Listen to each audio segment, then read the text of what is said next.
Before he met his grisly death, Maurice Murphy, who fought for two countries in World War I, led a life that city officials hoped would not be forgotten. According to the U.S. Census, Murphy's father immigrated from England in 1877 and married Ellen McKenna in 1892. Unfortunately, Murphy's mother died when he was 7 years old, and furthermore, he did not have any formal education. By the time he was 17 years old, he was a bellhop for a Lawrence hotel.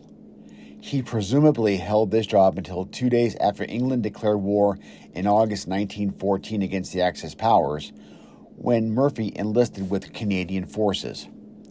He was considered the first Lawrence resident to enlist in World War I. Murphy initially fought with the Royal Field Artillery of the British Army, where he served in most of their drives and received the British Military Medal.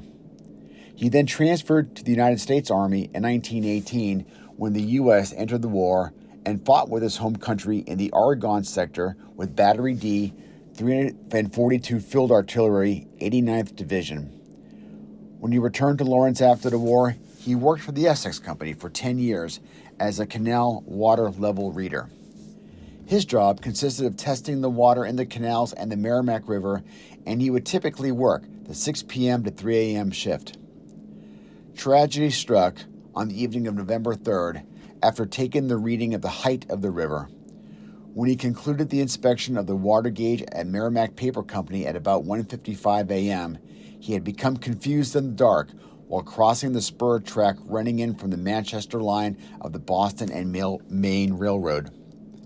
A rail car loaded with wax to deliver to the Monroe Paper Company hit Murphy along the South Canal, decapitating him and dragging his body for about 100 feet. It was only after 6 a.m. in the early daylight that his body was discovered by a Merrimack Paper Company watchman.